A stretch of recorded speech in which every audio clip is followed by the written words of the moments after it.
There are four attributes that each one of us should learn in life to bring ourselves into balance, into harmony, and well-being.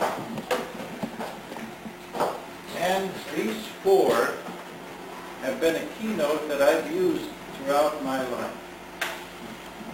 Before I start, please, I'd like to acknowledge my dear wife who went out and had her hair done. Would you stand up here?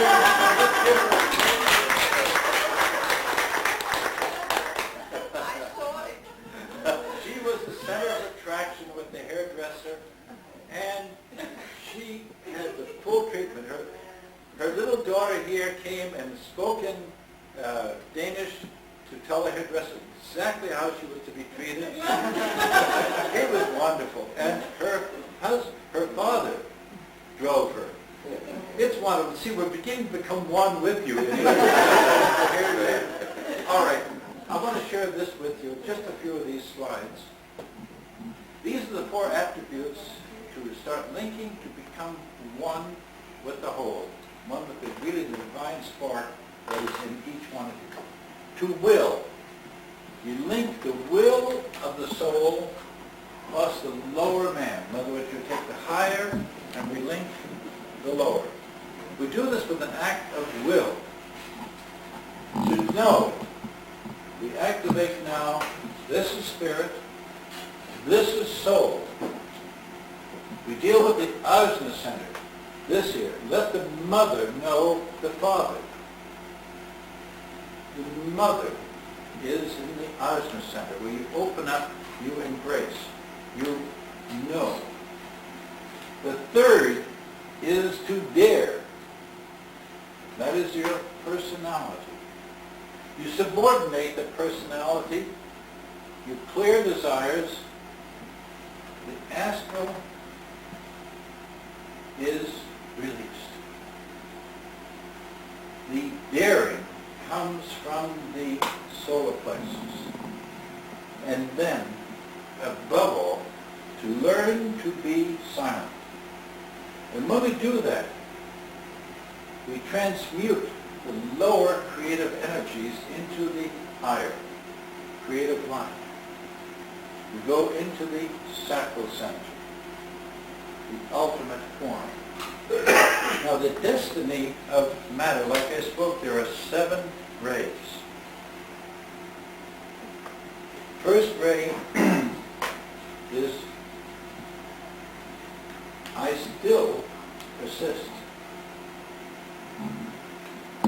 Second ray, let the soul realize the consciousness of God.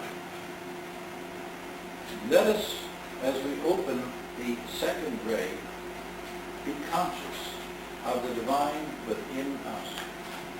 The third ray, let knowledge end in wisdom. God, if we only take that into practice in all of our schools, let knowledge end in wisdom. Don't make knowledge the end-all, but the beginning of unfolding. The fourth ray, I am.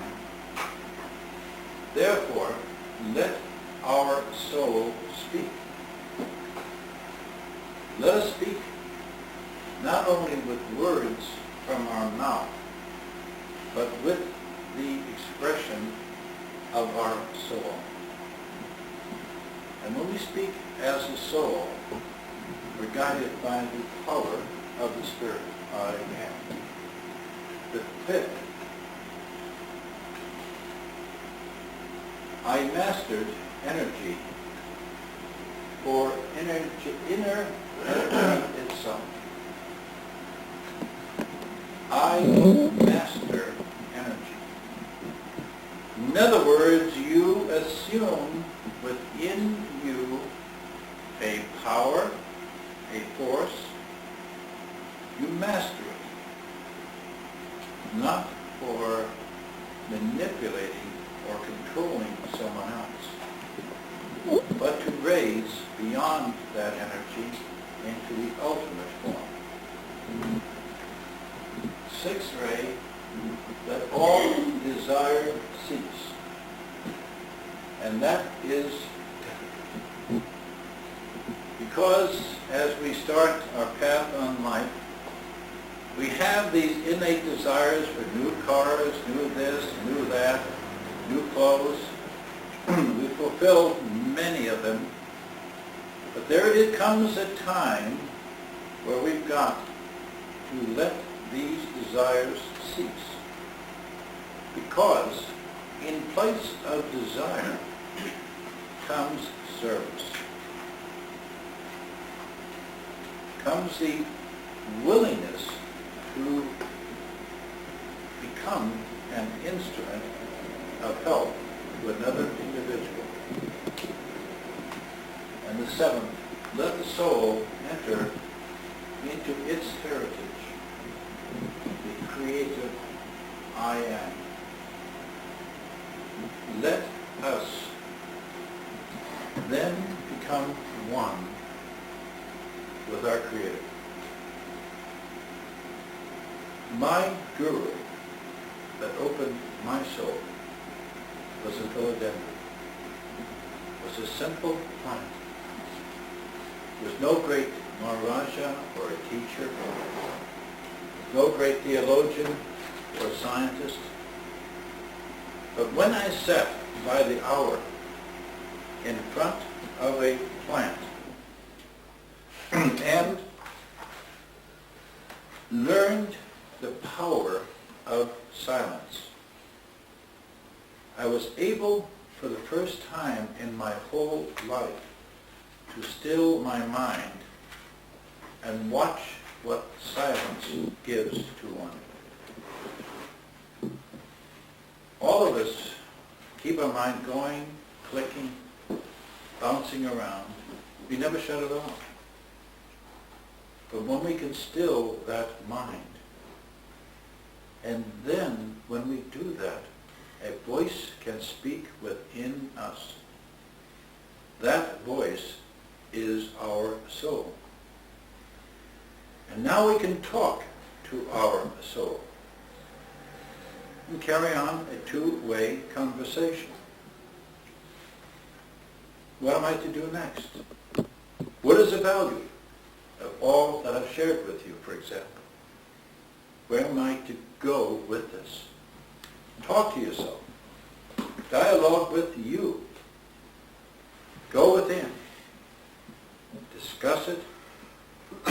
And let that voice within you speak. I am here. I came here as a catalyst.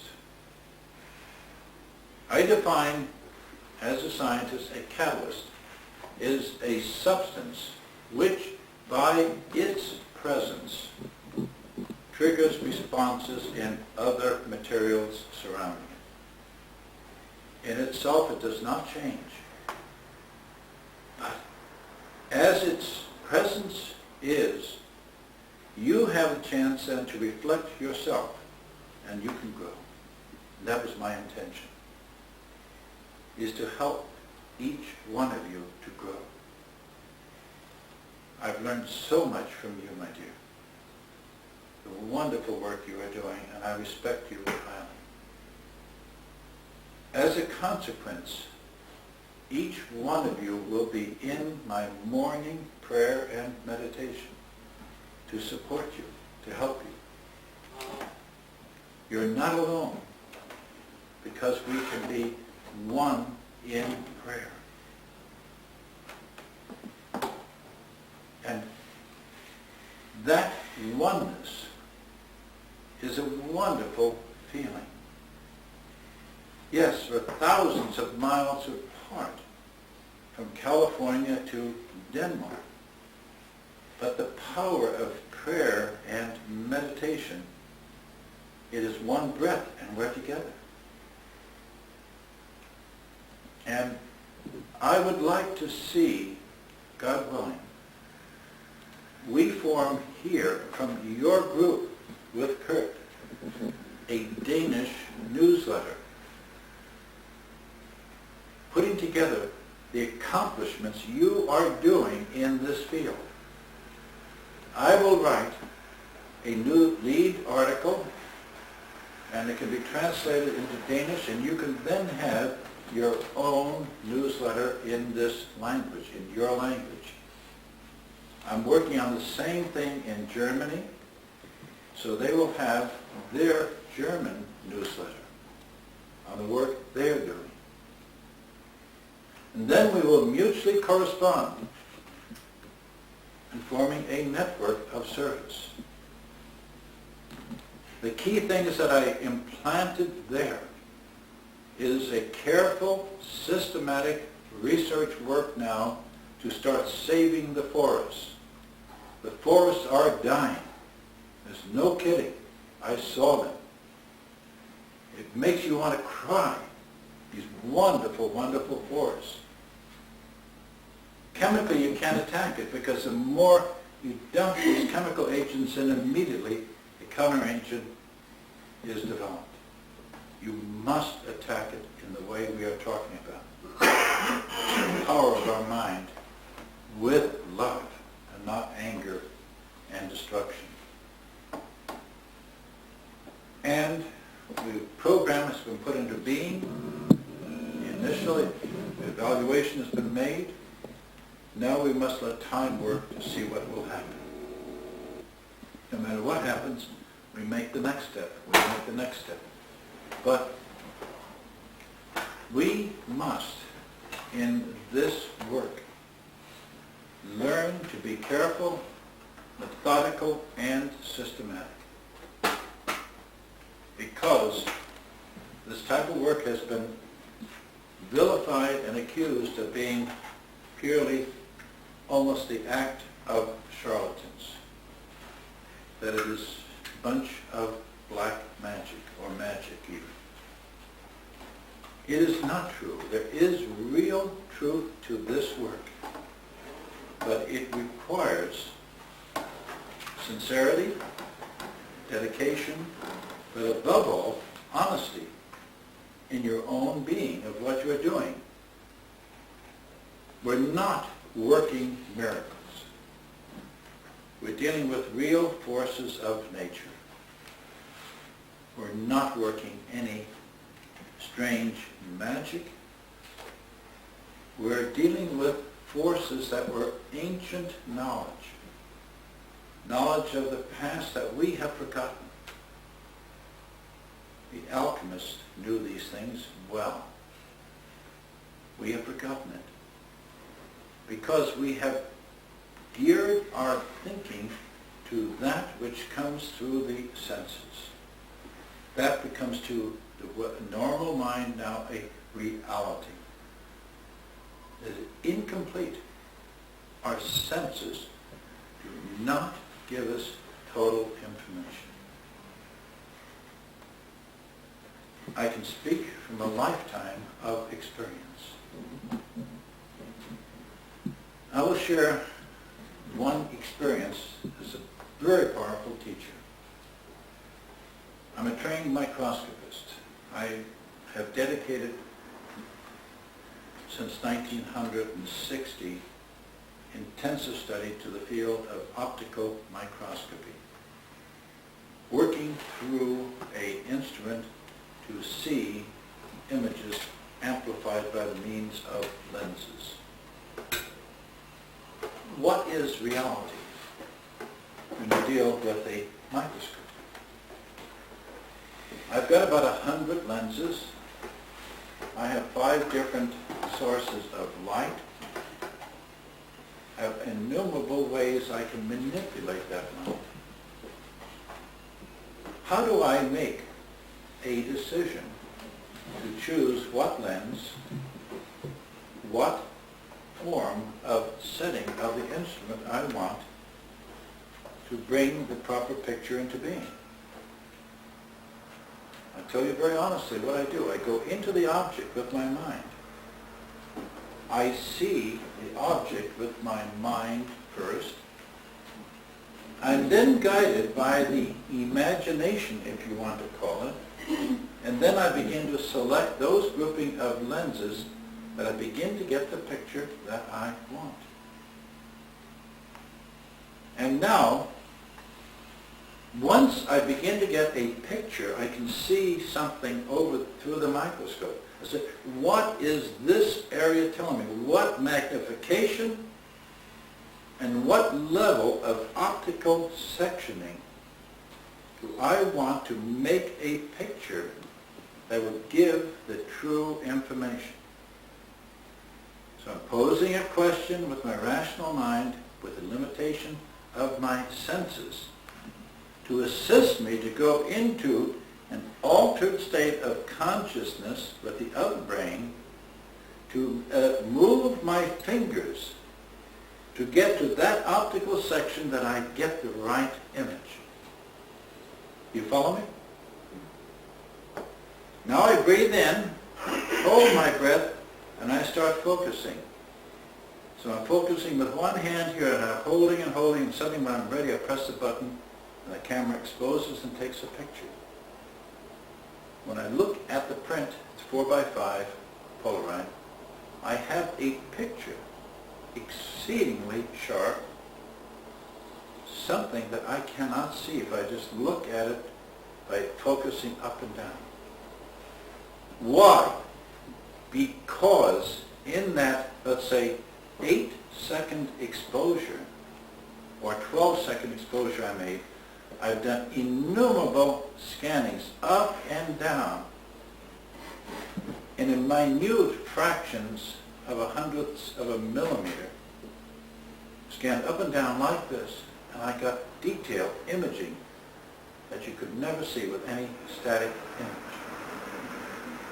So I pulled out flaws, defects, structures in tape, in metals, all different objects that I could compete with anybody in the world. The secret is very simple. I work with both brains. I'm not limited to what I could see. See, this is what I'm trying to teach you. Open up all of your faculties. To be courage, to not be fearful, and please, above all, don't be afraid of making mistakes, because there are none. When something doesn't work, it's your teacher. It tells you what you need to do next a little bit better. You know, I've heard this so many, many times, and I cringe each time I hear it. Oh, I'm afraid to make a mistake. I could hurt somebody with it. Please, nonsense. If you're afraid to make a mistake, then sell a crystal to someone else. You don't deserve to have it. But get in and work. Do. Experience, and out of it comes an unfolding of knowledge. I had to do it. I had nobody to turn to. But don't deal with nonsense. I was just shown, I'm sorry to say, this book here, The Crystal Connection. I bought it just before I left to come over here. It was shown to me. The book has in it a massive amount of empty information. It's right here. I know the people who wrote the book. And they sit down and they play games with crystals. And I rebel against it. You start to buy a clustering of crystals around the person. You've got to put all sorts of weird paraphernalia around a person. That becomes magic, because you're dealing with a lot of ritual where it is empty. I deal with what? One crystal. That's all you use. The simplest possible crystal. And you can bring anybody into balance awareness. Why did I consider the other crystals? The 6, the 8, or the larger forms? The reason is they give you different modalities to the activity of your brain. In other words, the brain activity will change. The energies you can accumulate in what you are doing can be a little bit higher. But the basic work in serving and helping people can be done with just this simple crystal. Because this crystal is a reflector of you. This crystal now is an amplifier of the energies you release. This crystal now will take the amplified signal. You can bias it, the same as you do magnetic recording tape. You have all of the conditions necessary. Now you have the fundamentals. Improvise from them. Don't take it as law, what I'm telling you. I'm going to give you I'm going to repeat these again so that they're as clear as I can give them to you, what I have learned up to now. If I learn to the contrary, I publish every other month a psychic research newsletter. Kurt, I believe you get it. And does anybody here else get the newsletter? Yes. You see the information I give in it. In the newsletter, I give 2 experiments each, every other month, that people can do. I would be so happy, so very, very happy to see you as a group doing these experiments and communicating with me so I hear what you are doing. I get so little return. And it breaks my heart because I'm not writing these things for idle purpose. I want to see feedback. Because once I get the feedback, I know, is it for good for you? If not, then I will change. And we're going to do a very interesting experiment this afternoon on apples.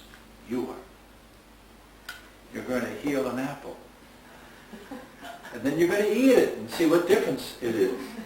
That's why Kurt got the apples there. Now, we'll start with the individual first who is going to serve or to help people. If you, let's have a depressed attitude in the morning, you should never do any healing or treating of a person. If you're emotionally depressed or you're down, you've got to get over that depression. What is the quickest way to clear depression? To be positive. How do you do that?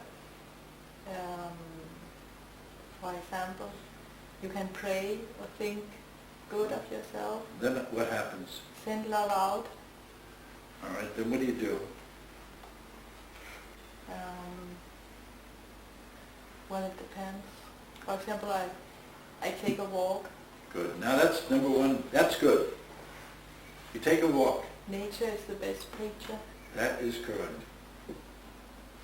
Hug a tree is the most wonderful way of relieving stress or tension.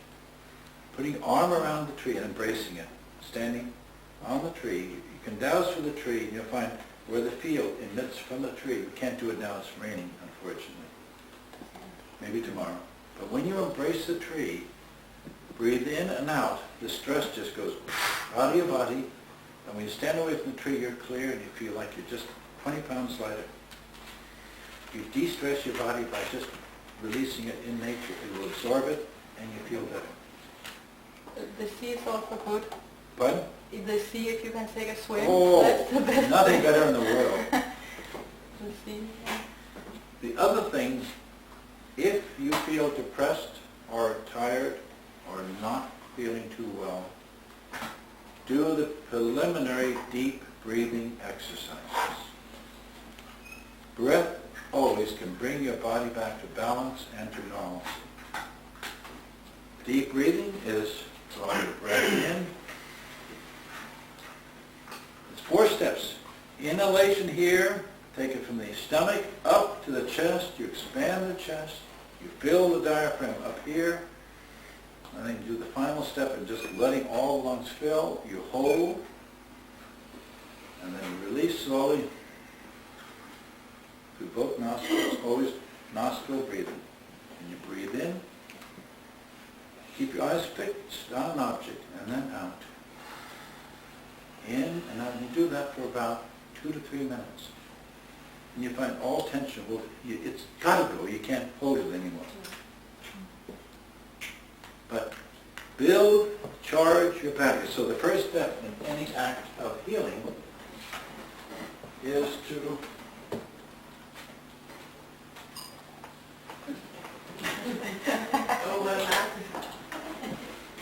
as long as it's okay. Charge battery.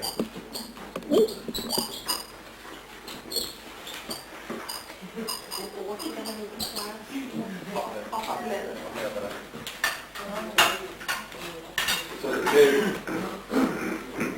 there's one of the big. Keep throwing them all around.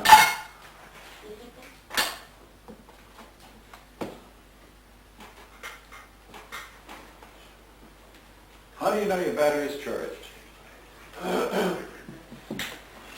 You can measure it by the sticks of the fuse, actually. Absolutely.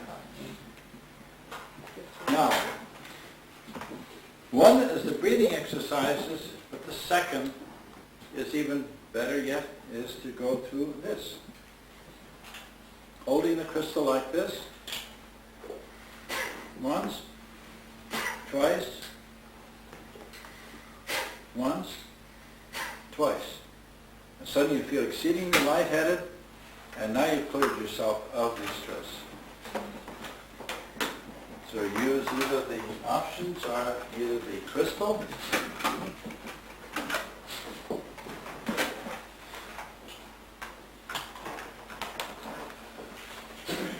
with crystal, without crystal.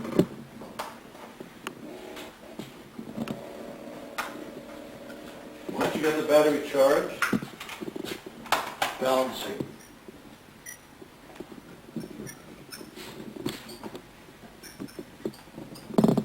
Charge.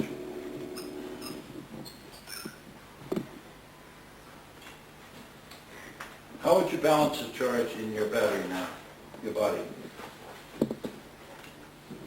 You.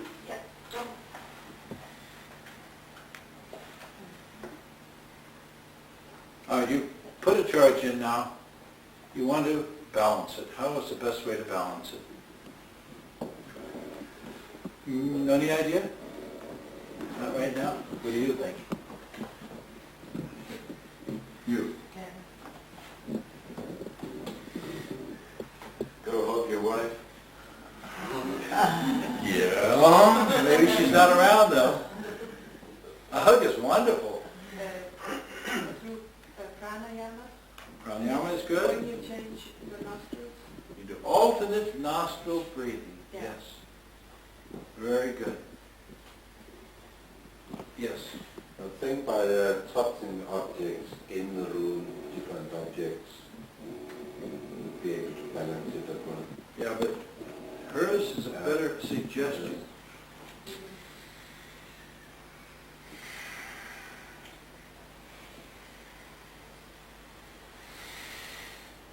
Alternate nostril breathing does the balancing. One, you charge the battery, but now you've got to distribute the force. So it comes to equilibrium. You do that again through the nostril. One side, down the other, this side in and down the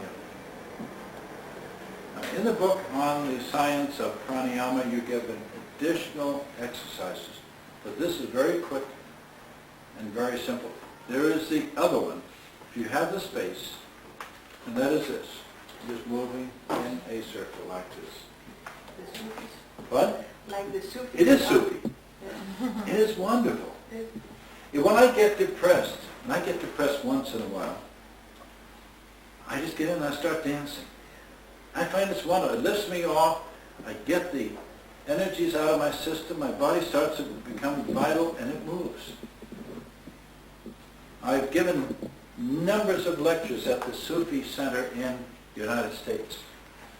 And I've been in the Sufi group. We've done the Sufi dancing together, and it's really wonderful. I love it. You let go completely, and I can't put it into words. But just the dance, just dance with your arms at the right hand away, and just turn around and around. And as you turn, think of yourself as being a center of light, and let the energy just blow in and become whole.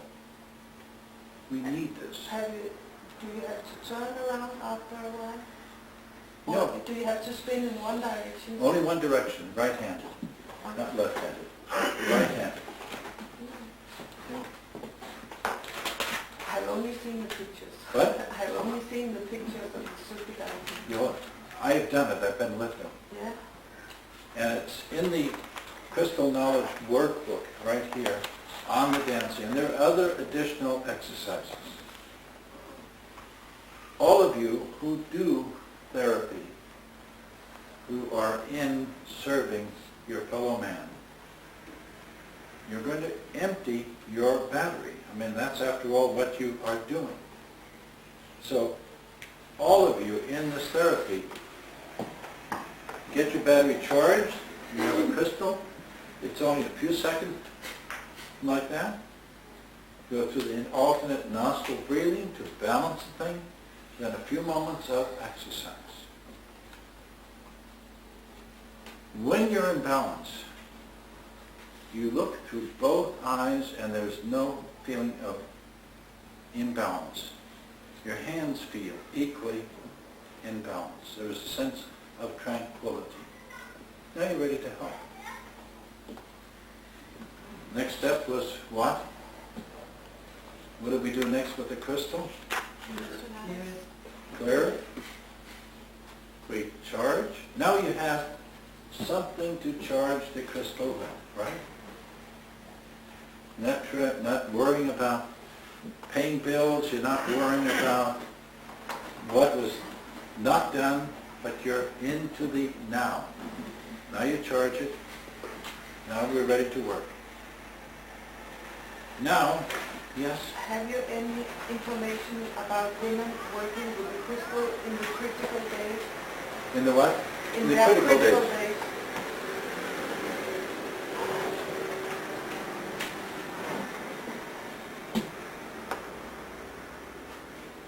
You got me. I know what you're saying. When the woman is in her period, when she has her period,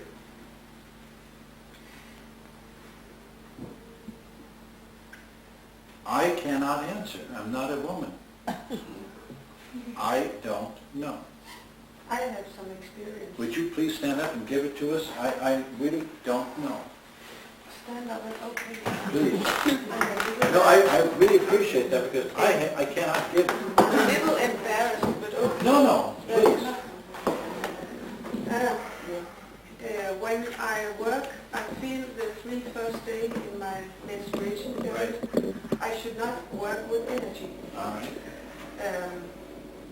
The way I work with energy is that I work with the pulse, and I create a field between the hands. And I can't get that pulse through the 3 first days. Right. Then afterwards it comes slowly, but I should like not to work with the energy in the 7 first days. Then I have read that the plants don't like the touch of a woman in menstruation period. Do you know something else? No. In the United States, in California, in the first 3 days of menstruation, a woman cannot work with putting together micrologic components. The energy from their body will rust the component. The components will be broken down. They must be taken out. Rust, that means corrode. Yeah. They will corrode. The energy is completely reversed, so they go penetrate and they corrode. So it's correct in what you're saying. And in Japan too, women working with clay, they're not allowed when they have their period. Mm-hmm. I don't like to make the job, the work, the energy work, and it don't work. No. I tried because I felt picture, it don't work, so I thought it was, I never dared to talk about it. Well, that's But why here we're are so talking many here. curious people, so I dare. I know, but now see, I can't help you. But I would only expose if there is something in crystal work or somebody has the same experience, it would be nice to hear something. But in Spain, I have lived for many years in Spain, the peasants, there they say, oh, don't take the fruits of the tree, don't take the tree, touch the tree when you have your period, it might die. We say so in Ibiza, it might die. Mm-hmm. So they don't take the fruits. They say, one can never know, so we don't do it. So there must be something about the energy. It is corrosive, Yeah. the field, that is during that period. That much has been learned, and actually the women are separated from final assembly in that period of time. Yeah? You will find that most women wearing silver, Thank you. it will oxidize to, or sulfurize rather, during the first days of the period. It will oxidize, yeah. Turn black and white. So I think it is no good to work with energy, and I thought for myself that the energy might go down to purify the body. It So needs it. instead of going upwards, Goes and down. up, it goes down. Right. So So you watch. go against nature, perhaps. Yeah. All right. That's my thought. I'm taking your words now and I'm thinking with it. You follow me? When the energy goes down, that which remains becomes negative. Yeah. To the energy flow, if I have a charge moving this way, the moving charge here, this is positive. The rear now becomes negative, these energies. The same thing, if the energy goes down, as it must, in taking care of the activity in the womb of the mother or woman, your bioelectric field must completely change. And so if you have the equipment, it's a suggestion for you, Kurt, and others who are interested here, if you measure the bioelectric potential of the hands, I'll bet you find a complete reversal of potential in the hands of a woman during the period. Yeah.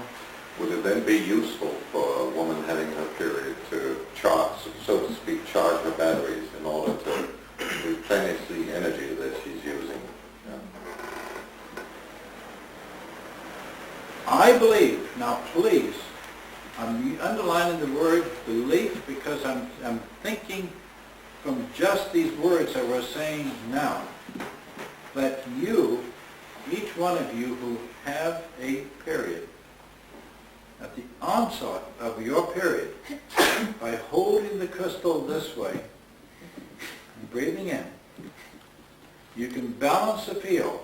So naturally, the field is going down this way, you can bring part of it up, balance from here on up, and you will not get the pain, the menstrual pains, and much of the feeling of fatigue. All of that can be balanced out. Will you write to me on this, please? Please. It's a very, very good question. It's an idea. You must explore that with me. Have I understood you right when you suggest to balance the energy and go on working with With the crystal, once you can get the energy flow. Even if you have your days. Right, because you can keep the energies at a higher enough level with this. And you won't deplete your body. I will see if I feel as... That's what I want you to try. You see what I'm driving at? Yeah, I see now. All right, here. We're talking charging the battery.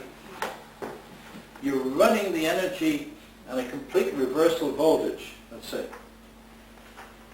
during your period. Now, if you can get that voltage back to a normal potential between your hands, you can operate.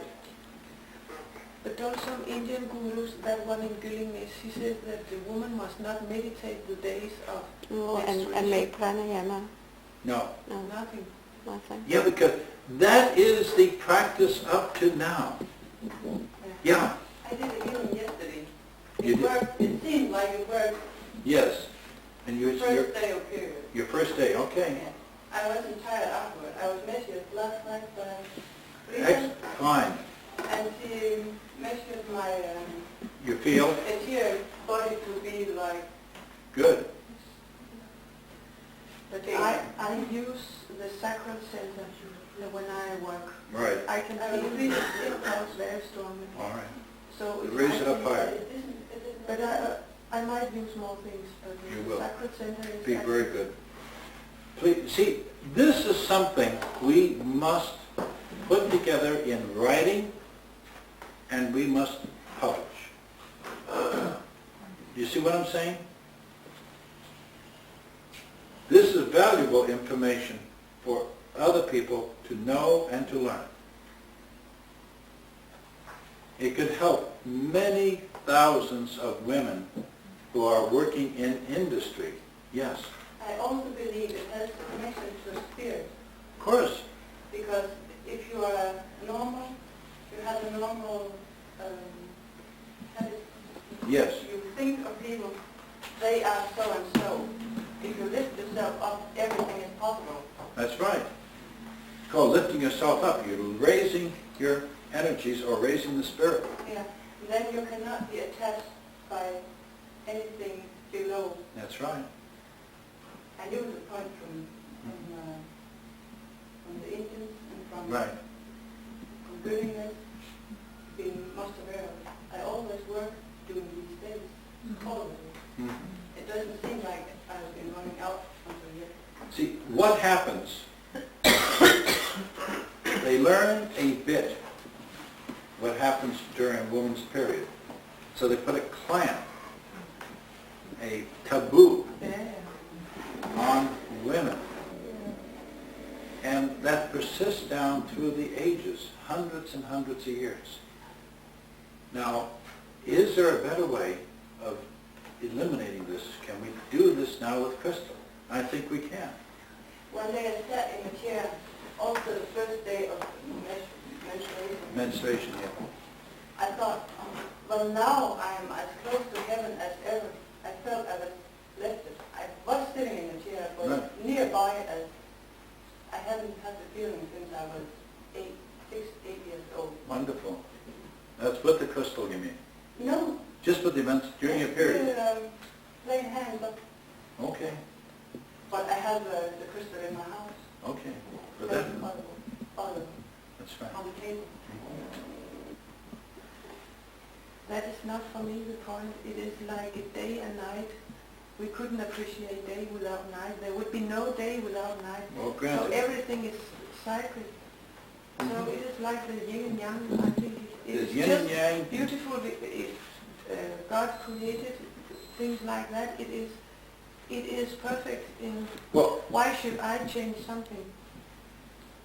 it's not a question of changing it, but can you just raise the energy level so you can function in the work you are doing without depleting your body?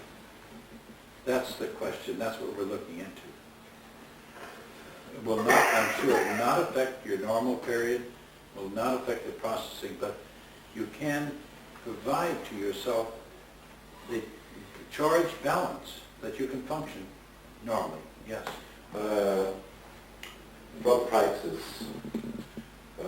working with women and with menstrual problems, Right. there is actually a thing called the premenstrual syndrome.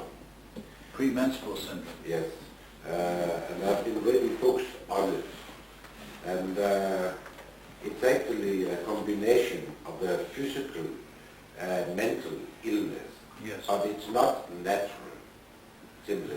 True. that women should suffer through her period. And I've been able to lift it by a combination of aromatic oils and a balancing of calcium and magnesium Yeah. and vitamin B6. B6 is good. Simply. And then it comes up, so its question in that combination is actually there would be an imbalance of flows, our energy.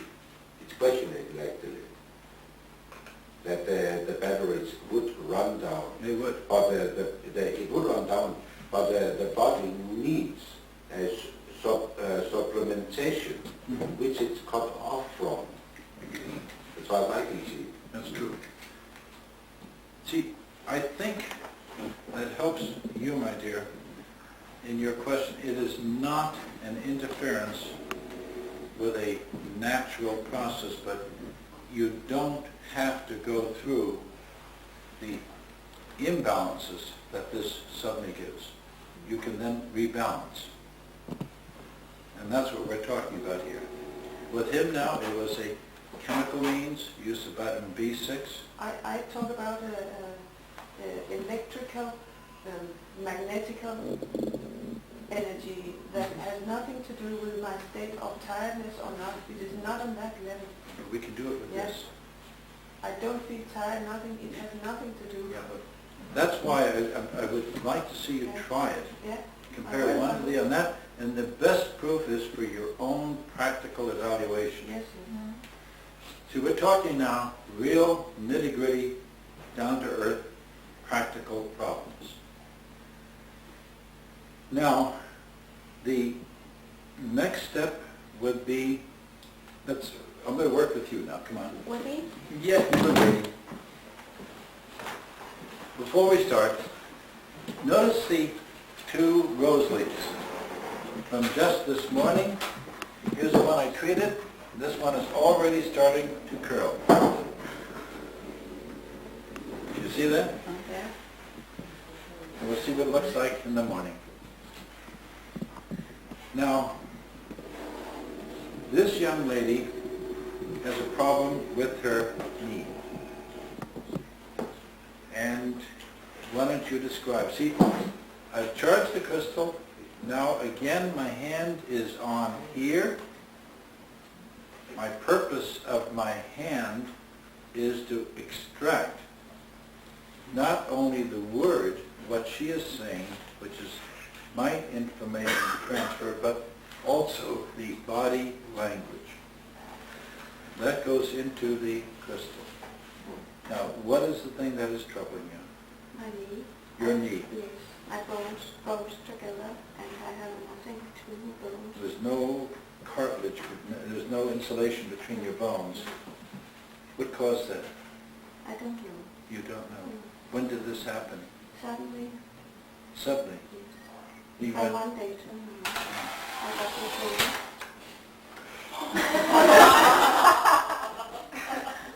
you know, if you come up here, I'll spank you. I said, no.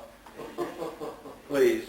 Because as I'm focusing, you break my train of thought and we lose channel of communication. You can take a picture of me anytime or like that, but when I'm trying to do something to help a person, it comes in like a knife and it breaks up everything that I want to do and to help.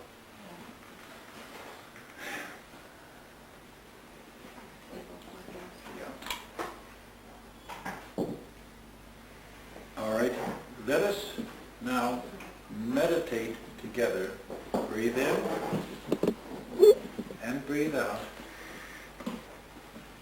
Now go with your mind and your heart into your leg, into your knee. Breathe in.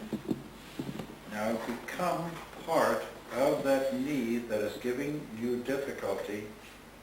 And now visualize that knee and describe what you see at this time as you let your breath out.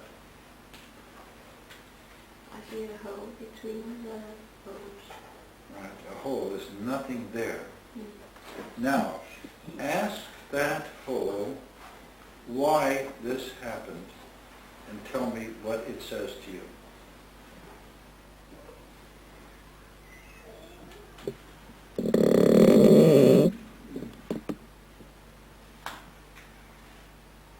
I have used it too much. You have used it too much. It needs rest. You put, Because I stayed in Katmasan and it wasn't good for me. you stayed in what? Katmasan costly. Oh yes, too long. Mm. You see that now? I see you also in that position. I see the excessive pressure and strain on that knee. It's correct. That is the imprinted program from your sitting in that position. You see that? Mm. That is what preventing you from healing that knee. Now, do you want to release that and then get your body back to normal? Breathe in and out. Now, breathe in now and say a prayer that I will be able to serve and to help you.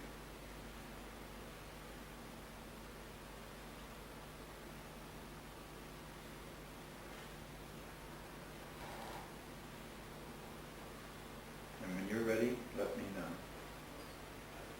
Okay? Mm-hmm.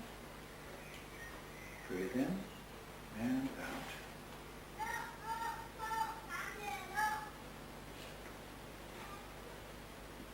Test. Now we work.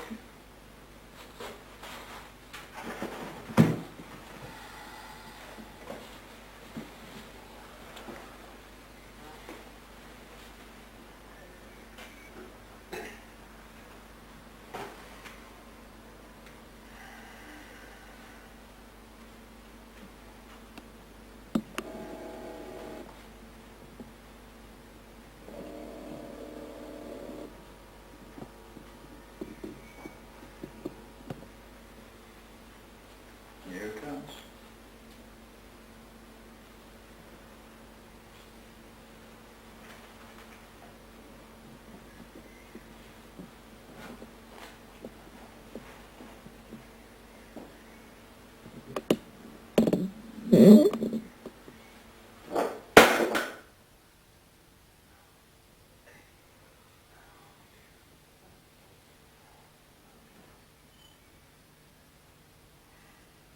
Breathe in and out. Breathe in and out.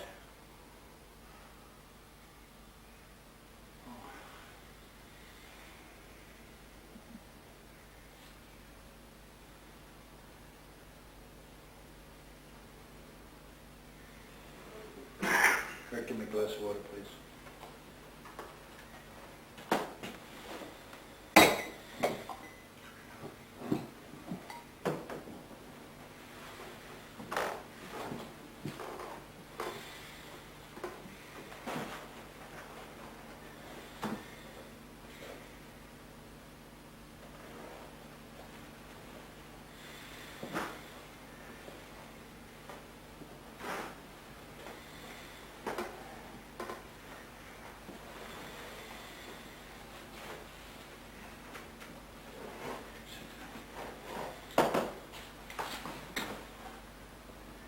Never happened. She's in shock right now.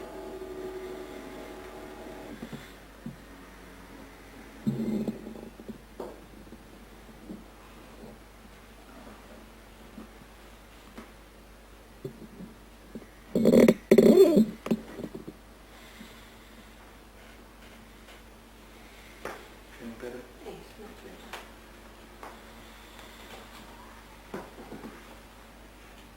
See what happened there, she would have passed right out.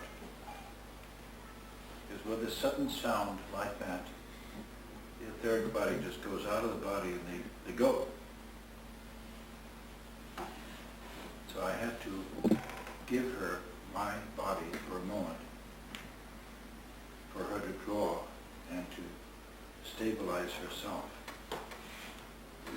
I'm perspiring right now from head to foot because you see I had to do an immediate transfusion for a moment. Are we ready? Okay, we'll do it again. Please, no sound. What happened? There was a crystal which fell on the floor. Okay.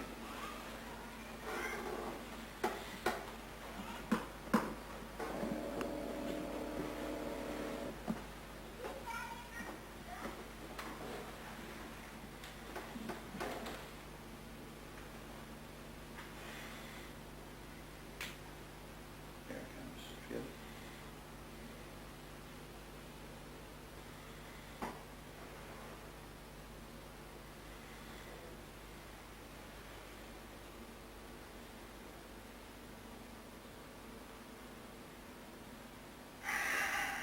Breathe in and out. Breathe in and out. Breathe in and out. Breathe in and out. Breathe in and out. Peace to you. Breathe in and out. Breathe in. Go with your mind and heart and spirit now to your knee. Visualize what was the root and the source of the difficulty you're now having. Breathe in a little bit more now and release it. Let it out. That's good. Let it out. Complete and willing. Breathe in and build now a new life. Build a life now. Put the cartilage back in your knee.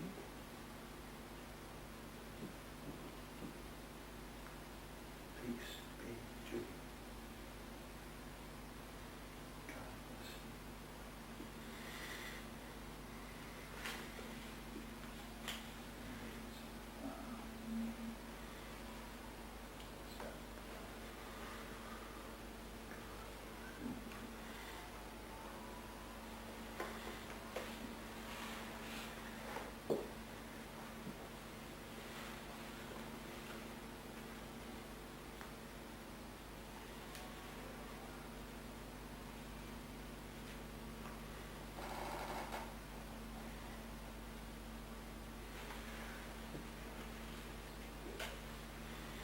Turn around and give everybody a big look now.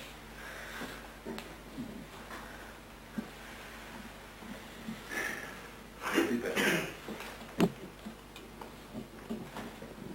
Marcel, I would like to demand that photograph taken while the patient was under preparation. Pardon me?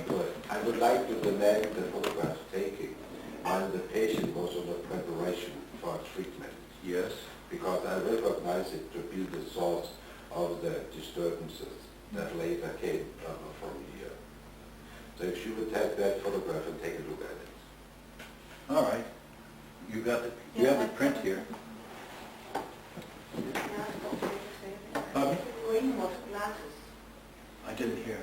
Greenmore has silver glasses. You want me to clear them? I'd like to.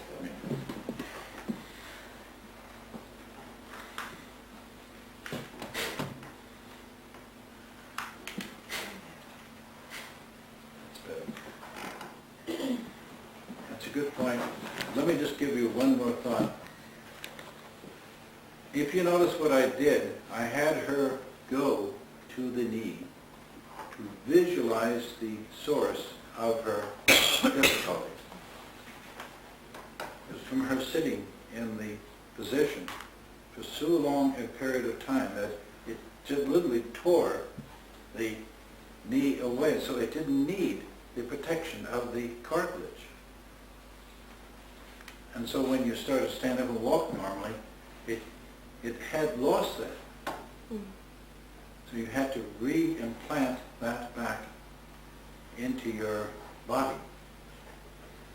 It'll get back to normal now. You'll surprise the doctor. I already feel much better. Oh, yeah. Okay. It's warm now. It It's will so walk. cold. You'll feel much better.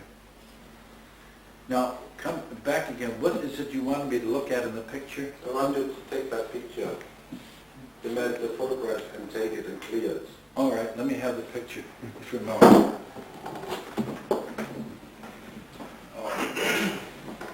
And then I would demand that they not be taking photographs under a treatment. I know. Please, it is absolutely painful. It's wrong.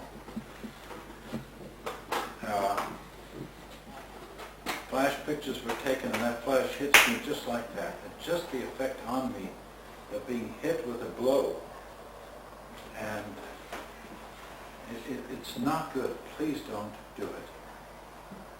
You may want to take pictures, but you can take pictures afterwards. And when you do that, I have to make myself exceedingly sensitive, vulnerable, and at one with the person. And when that happens, I lose the contact. That's done now. Perhaps you need some rest or some help yourself. Well, I'm okay now because I've reprogrammed myself, and I'm okay now. But I just felt sorry for her. You saw her; she almost passed out. Yes. She has masculinity, if you want some. Give her some rescue. Yes, that'd be good. Because that shock, it's just like a knife cutting, and it just literally cuts you felt your whole body just leaving. See, and I saw at the moment of impact, I saw the whole etheric body suddenly being separated. What I did, I immediately went in and filled the gap. So my body was in her, holding the body in form until her etheric body could start to flow back in and get back to normal again. It was a good learning for us. Pardon? It was a good learning for us, I think. It was. Uh-huh. But you see, you did not see me react with fear. I did not get angry. But I had to go in and immediately act. Now, let me show you something. Why don't you come up for a moment? When people pass out and are in coma, it normally is the etheric body is out here and they have not connected to their physical body. So what I do, I put one hand here, another hand here, because I draw my breath in. You can feel the effect on you now. Watch.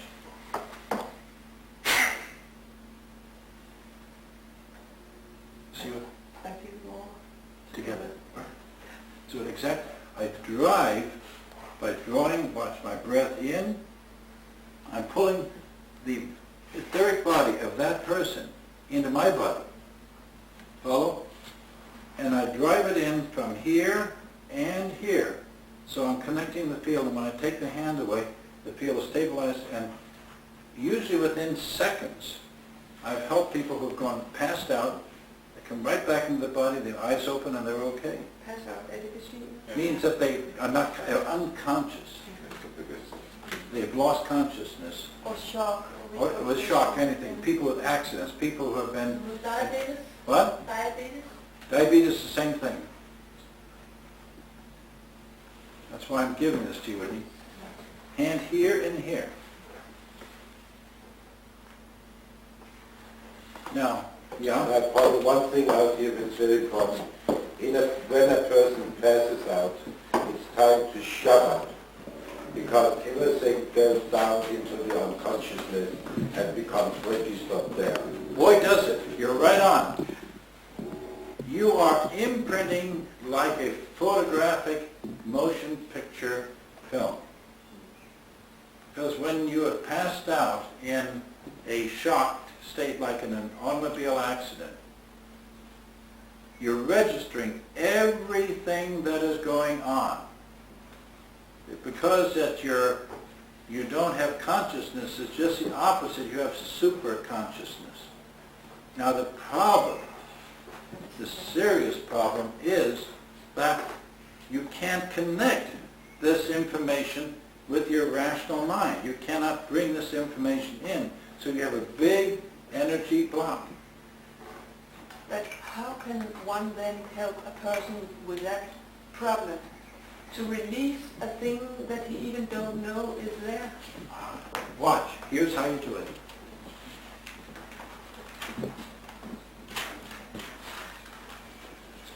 Shock.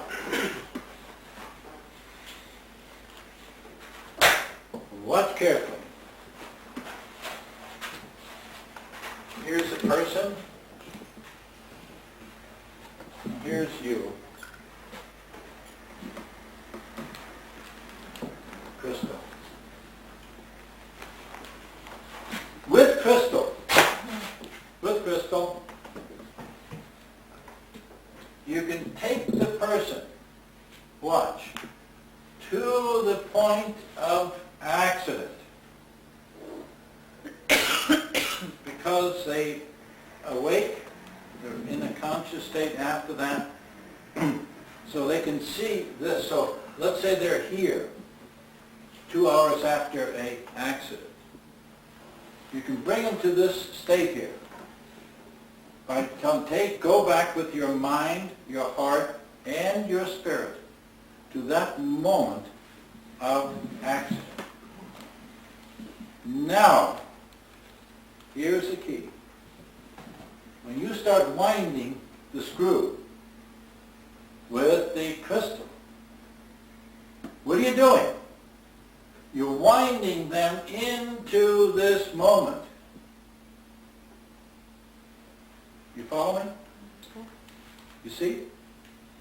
Now, once you get to that moment of contact, you can feel it as a vibration. The body starts to shake. You can feel it's a change because they're hitting that critical state. And that is the time you go and out. And now you're taking this out, this barrier. And now they're through the barrier, and they're free. And they become normal again. Any question on that? Isn't that simple? It was just the explanation. Yeah. So good. Yeah, no, really and truly. No, but you cannot recall the moment of an accident. But with the crystal, you're applying a field that can draw them into this moment.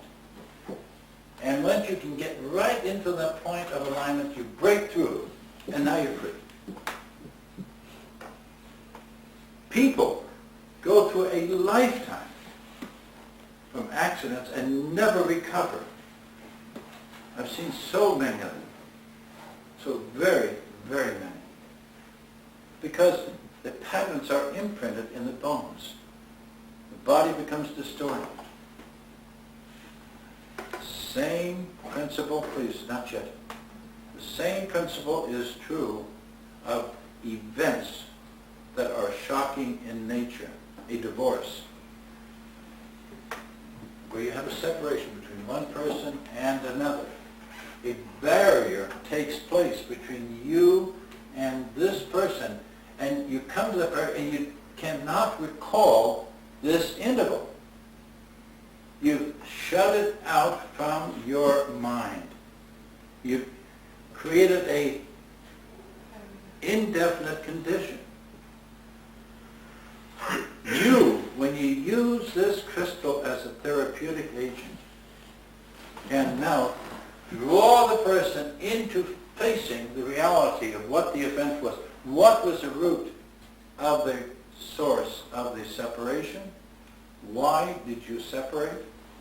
And now when you draw it out, you release it, the dam breaks and you start crying, but all of the emotions get emptied out. And you're free. We spend months and months in trying to do psychotherapies. You can't do this with words. See, for you, my dear, I see it again and Yeah, again. I see too, again and again. You see, It is just the tool. but just the Just tool. the tool. Because you can't run away from the torture. No. You've got to take the person back.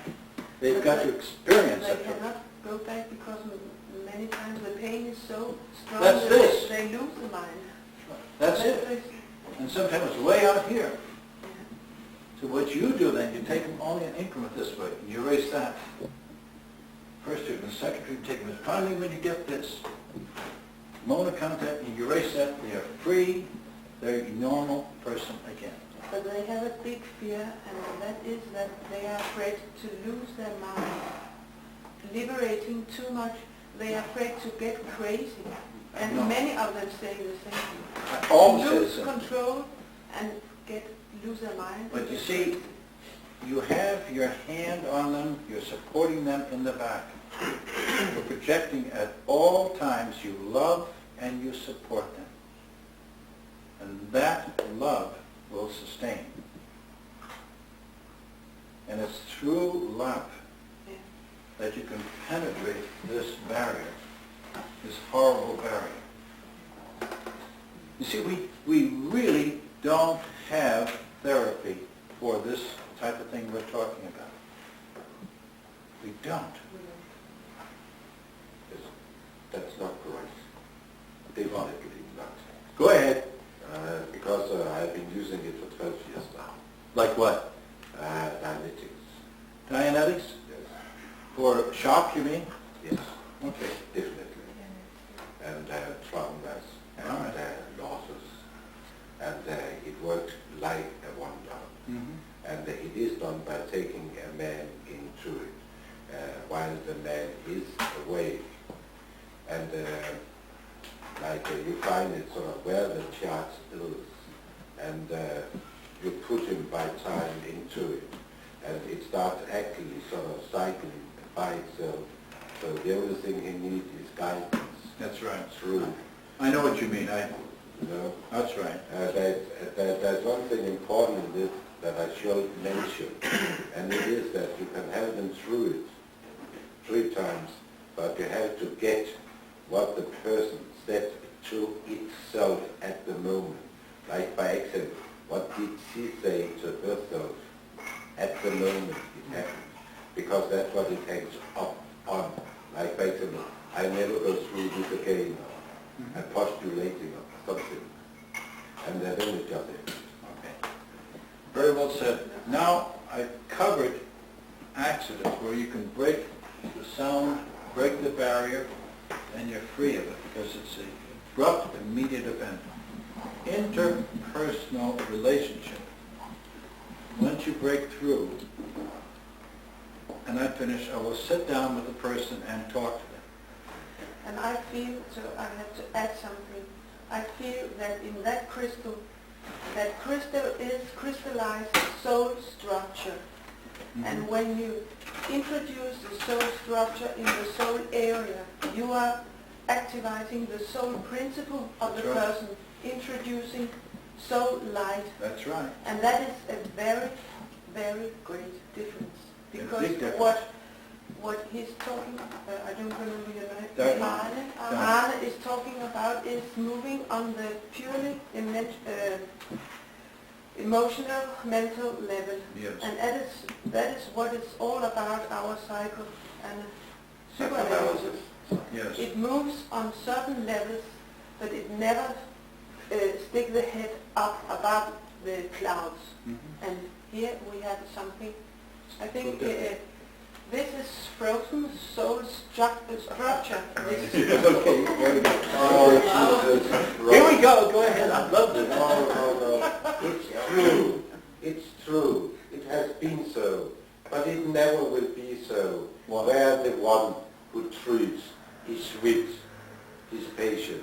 Is what? Where the one who treats, Yes. the analyzer, is with the patient. It never could be like that. But you have Why living, not? you have living soul structure. I'm no fucking diamond or crystal. Why? I'm a living being. Should I be substituted by a crystal structure? Oh, no, Jesus Christ, man, what a meditation. No, no, no. Stop. Sure. Okay. I What? think we stop. What is said here and what her remarks are were very, very sincere. And what she was saying is we're working on a soul level. When you have shock of any type, one of the primary effects of shock is a separation of the soul from the body. The soul works through the energy body, the subtle body. When that subtle body gets distorted, your channel of communication is distorted. That's what we're saying. The soul is a light body, L-I-G-H-T. And it communicates by means of light, not by words. It is, yeah. Now, yes, I think it's time for prayer. We've moved a little bit deeper this time, haven't we? And I thank both of you. This is discussion, and this is what I like. Yeah, good.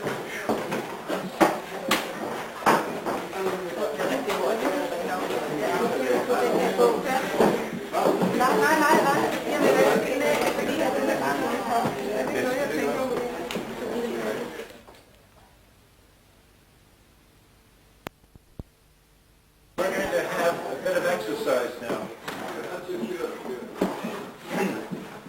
Exercising the gum. I heard. I get all of these words of advice, and I try my best to respond to each of you. But you're such a hard bunch of taskmasters and mistresses. So what I'm going to do now, we're going to have you measure yourself to see how good you are.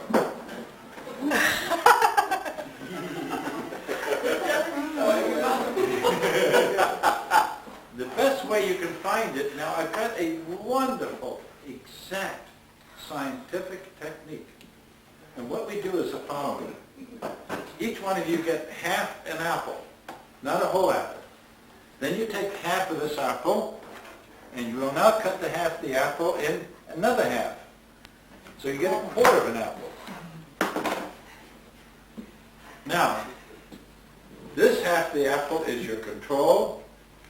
This half of the apple you're going to treat. You're going to give it your energy. You're going to measure the quality of oomph. This is going to be the oomph meter, U-M-P-H meter. We have a new name that we will use now, the oomph index.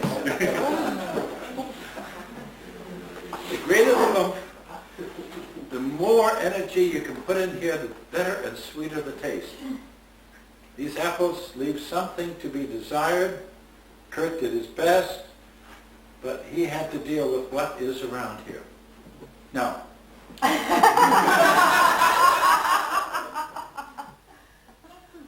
to do it, tomorrow we'll have wine. Would you like to do wine tomorrow? Yeah.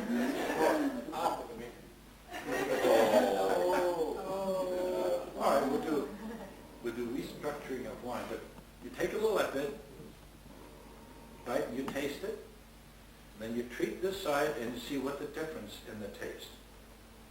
And I'll go around and see how much you can modify the taste of this by doing the following. Go to clearing. Well, no, not right now, because then you're going to be doing it individually. Build. Remember, you're charging the battery with breath.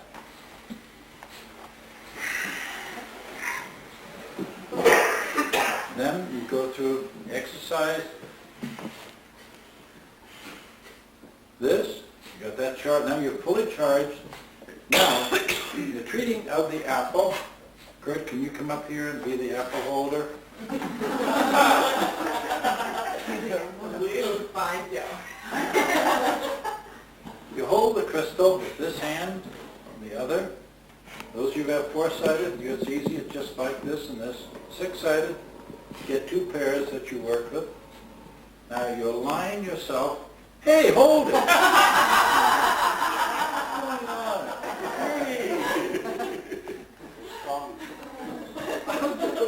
You can draw your breath in. Now I hold my breath and I focus on the apple till I feel a resistance. There it is there. Feel it? My pulse. From the other pair,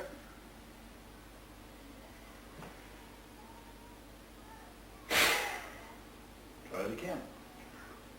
Now, I've released something into that apple. It's pulsing now. You can feel it pulse between your hands. Try it compared to this. You feel the difference? This is almost there. All right, now taste that and compare it to this.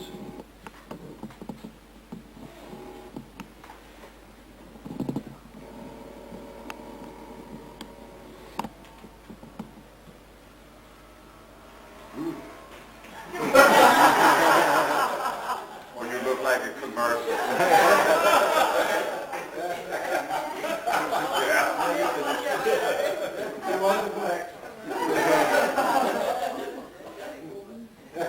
You can, this gives you the oomph index. You notice what he did? He left this half here.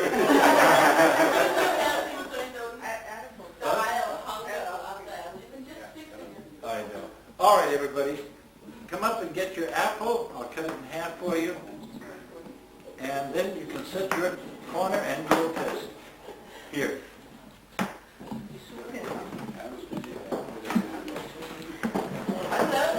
Yes? Mary? Yes, it's just dying. I'm going to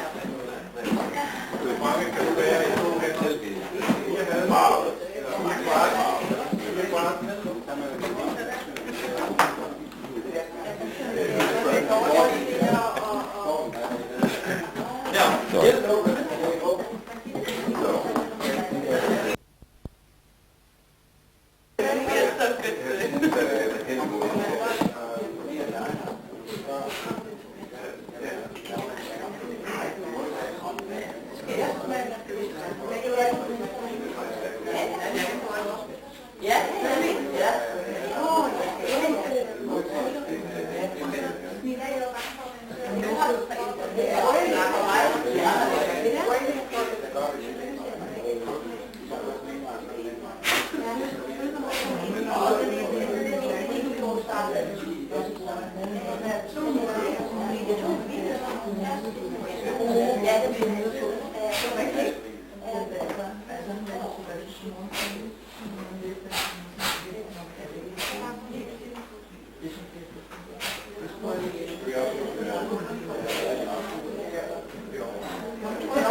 Vent lige lidt.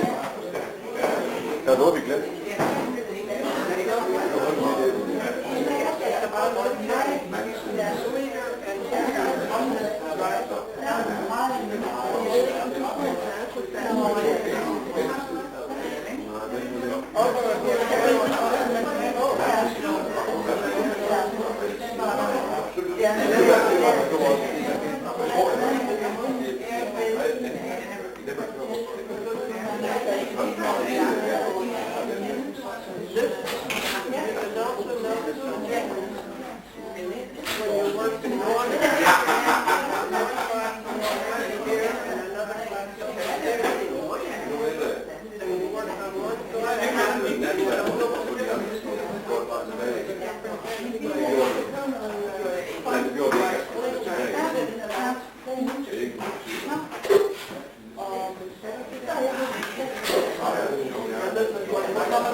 Now,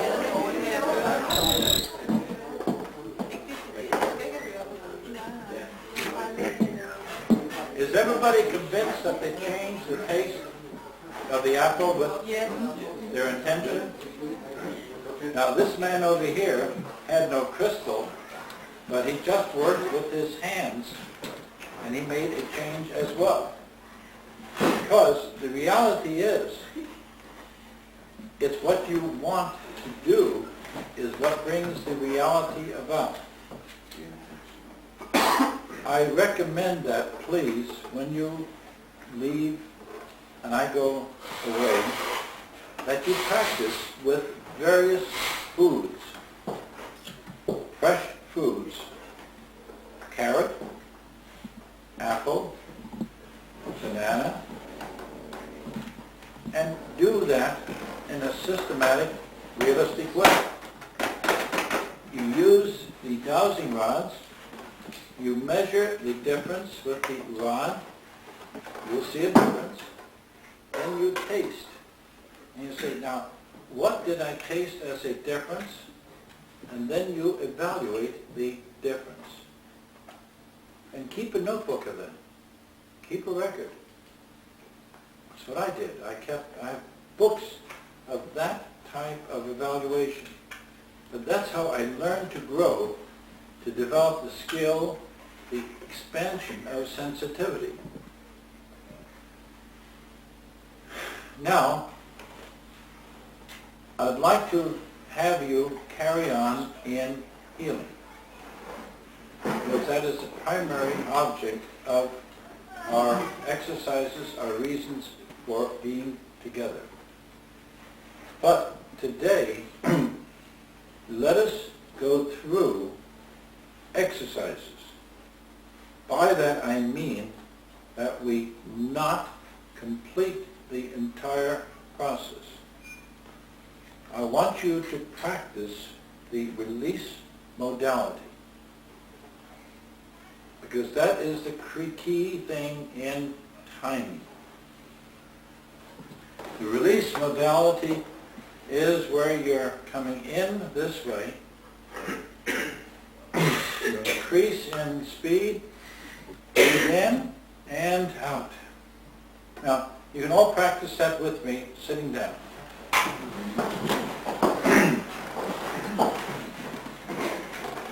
We use our hand, and I don't want to leave the crystal uncharged, because we're not dealing with just a transfer, but only an exercise.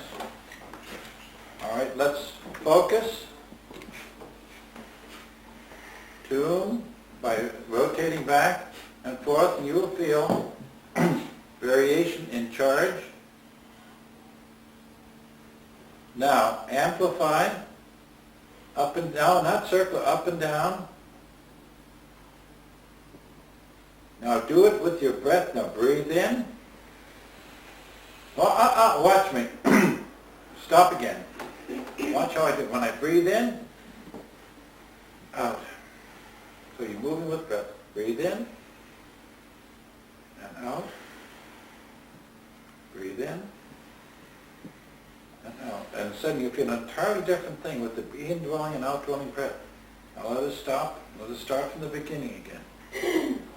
Going in, you penetrate by going in counterclockwise, and you stop. You rotate until you feel like a lock. Do you hold your breath in or out when you do this? You're holding your breath, you're not breathing. You're holding it in. All right, let us stop and come back again. I was getting tired too. Let us breathe in. Breathe out. Breathe in. And then let your breath out until you come to an equilibrium. You feel comfortable? Hold that breath. Now go in. You feel entirely different. Rotate until you lock. Now hold.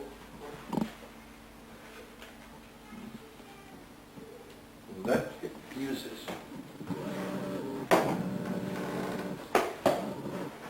Let the breath out.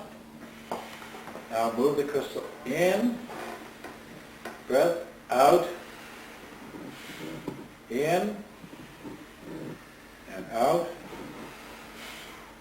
in, and out, in, and out,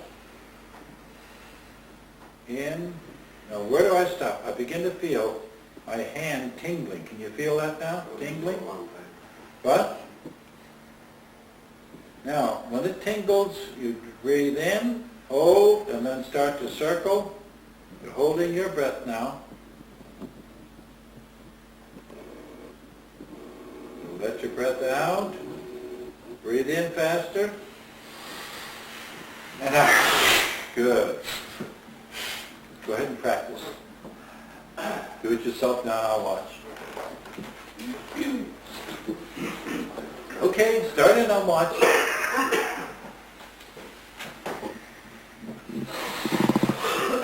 So easy, isn't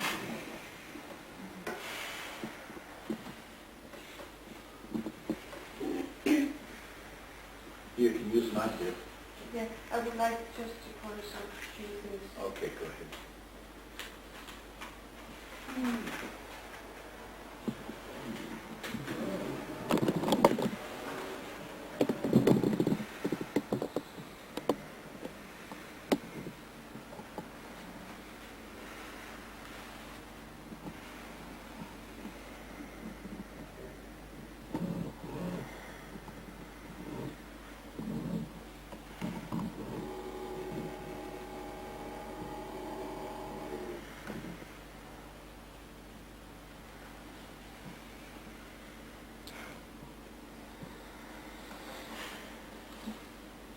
Good.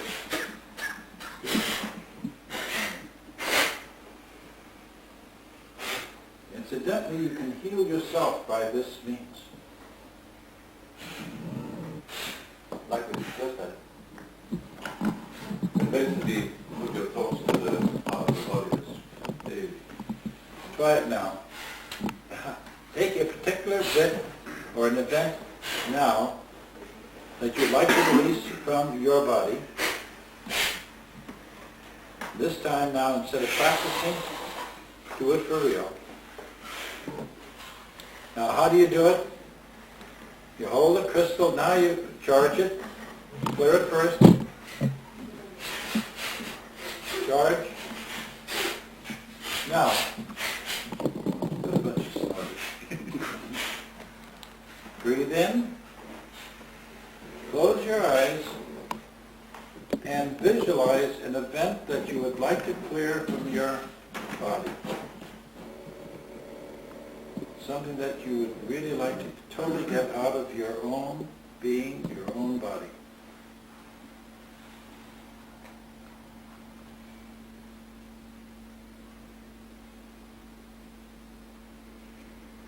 Check with your finger. When you've got what you want, you'll feel that it will suddenly stick.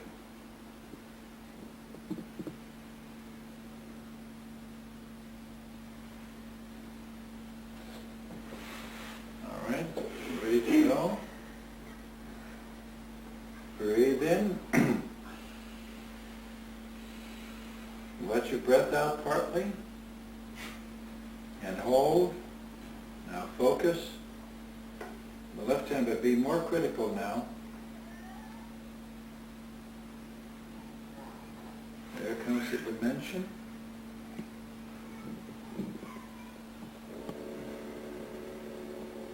Wait till you feel the charge flowing to the crystal into your left hand, becoming light. Now breathe in and out. Breathe in, and each indwelling breath, recapitulate what you want to release from your body and out. Breathe in, out. Breathe in, out. Breathe in.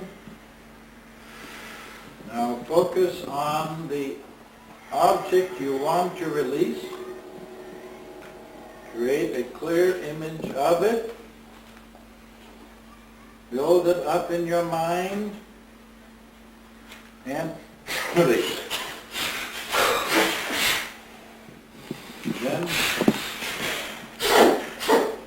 bring your hands together.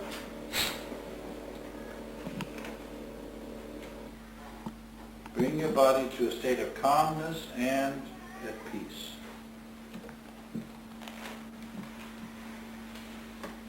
Peace be to all who are here.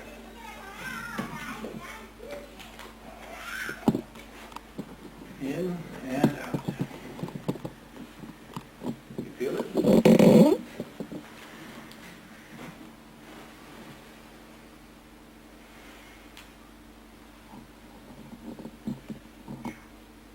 That's right. Powerful.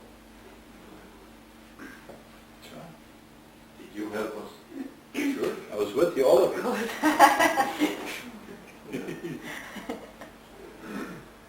What a call?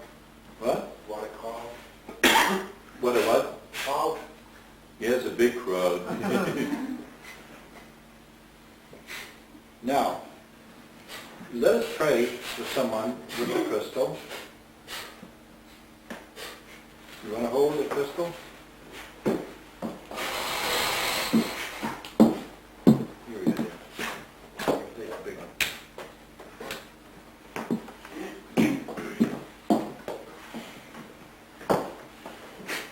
As you put a thought into the crystal of yourself, you now can put an image of a person or an individual, whether they're passed on, they're in body or out of body. Choose whomever you want. Now hold the crystal with both hands this way. Excuse me, Let me show first. I didn't understand what you said. Will you please repeat? Now you can remember, you can put into the crystal an individual, whether they are in body, living or non-living. All right. You find a method of holding the crystal that is comfortable. The four-sided, you want two sides here and two sides here. See how I'm holding it? Fits into a cradle. Now you look at the crystal, and you close your eyes, and you see the crystal with your eyes closed, and then with that image, you imprint into that image the thought of a person. My mother who is passed on, or my father, or someone who is living. And then you let your breath out through the nostrils, you lock into the crystal, and you just breathe in and out, projecting the thought of well-being to them from your heart. To say, I give you my love at this time. Peace be to you. And you will suddenly feel like a vibration going over your body, and then you just pulse your breath that way and you transfer. Okay, dear.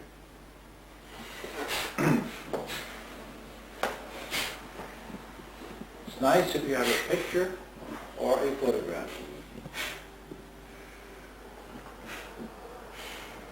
Now it's equally valuable for those who are in body, who are out of body. You could do this for an animal, a plant, or your country.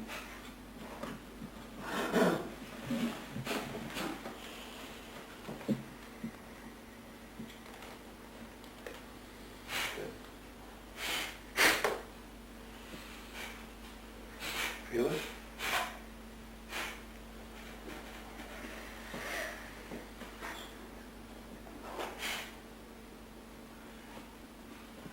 Would you come forward, please? Just had an idea. Yes, you.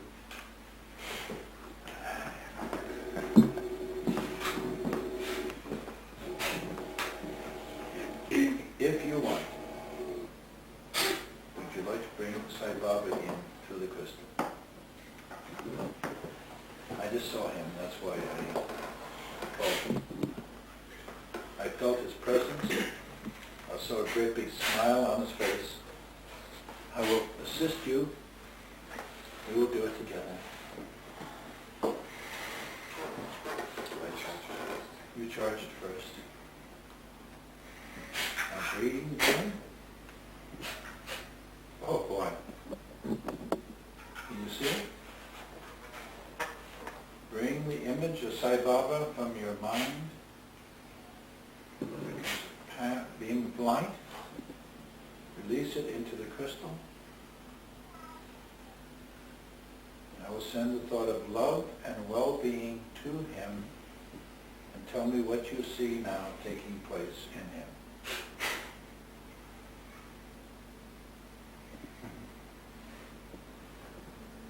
What is he doing? He's lifting his, What? he's lifting his hand. Yeah. There he sees me.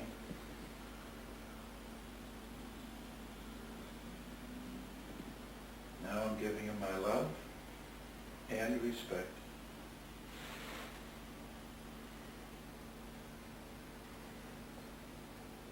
There's the odor. There's a beautiful, beautiful temple.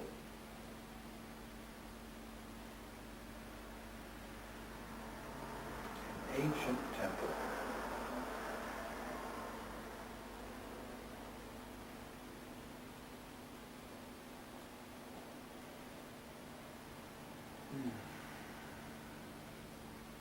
There it's gone. Now, what message does he have for us? Just speak from the heart.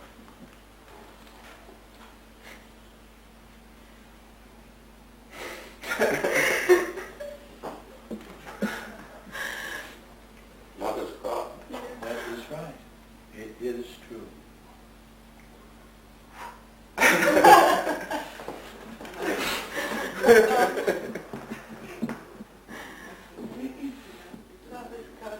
Love is God, and God is love. And when you love, you manifest the God that is in you. That's the whole teaching. Yeah. We work a lifetime. I've been visiting him 3 times. You have. Yeah, and I was so happy when you said that, I know. because I just got rid of something very important. Wonderful. That's so good.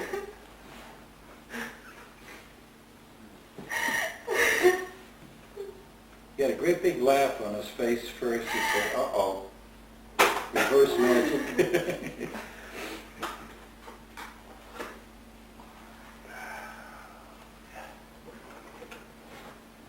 You begin to realize some of the things you could do with crystals.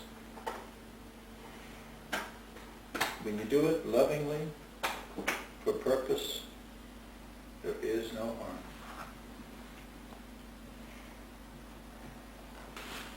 We can help one another this way. You can be with anybody you want with a single breath. You're never alone. None of us are ever alone. One of the great things we struggle with in life is loneliness. And if we can help people to get over loneliness, we feel that we're all linked together. It would be a wonderful gift we can share with one another. Now, someone spoke to me yesterday about the meditation crystal. The meditation crystal, it's got its tail cut off. You know, chop it off here. Now, why do I chop the tail off? Because I don't want to amplify the field. I want the crystal as a storage device. It got me too. So I want to put a signal in here, but I don't want the signal to be distorted or amplified. I want the signal in a meditation crystal to be like this, in the cassette, once we have tape in. I want to store a record. I want to work with these records. So what I've recommended that people have them and use them is they take the crystal in their hand, meditation, they can put it onto a book, hold your hands, go like that into the book before you study. What I did, I put the crystal onto the book. I drew my breath in, just did that. So I penetrated the book, drew the information into the crystal. Now I hold it in my hand, just like this. Then I start reading. Catch? You see? What? Do you have to read it? Oh, you're so amazing, right? I love you, dear.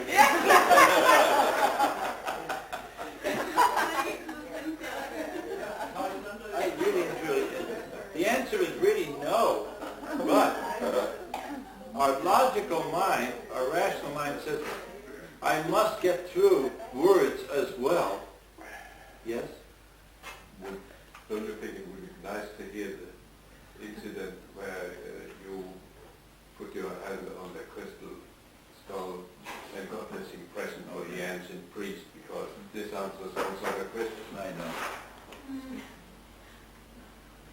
There are devices made by ancient civilizations. Mayan, early Aztec, pre-Inca, and finally Atlantean. They transferred knowledge from one generation to another by crystals and not by written words. I had my opportunity to work with the Hedges skull, the crystal skull with the articulate jaw, means movable jaw. It weighs about 14 pounds. The skull is about this big, this wide, and about this high, from one single crystal. It is magnificently carved beautifully. It was found in the British Honduras by Benson Hedges. His daughter is now owning the skull, and she shows it around. She showed it at the last Crystal Congress. I visited her in Toronto. She and I sat down in the room together. We were alone. She sat opposite me, about where you are, about 5 feet away. I held the skull in my hand. I was drawn to bring the skull over until it fitted right into the solar plexus.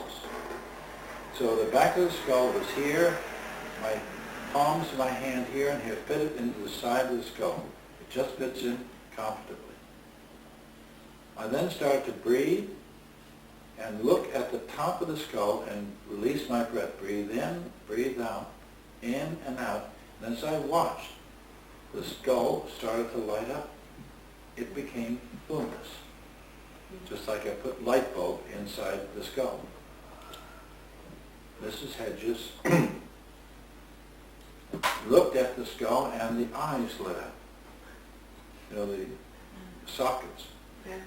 I told her to stare at the eye sockets. She kept staring. And finally the light came, so the whole top of the skull became luminous.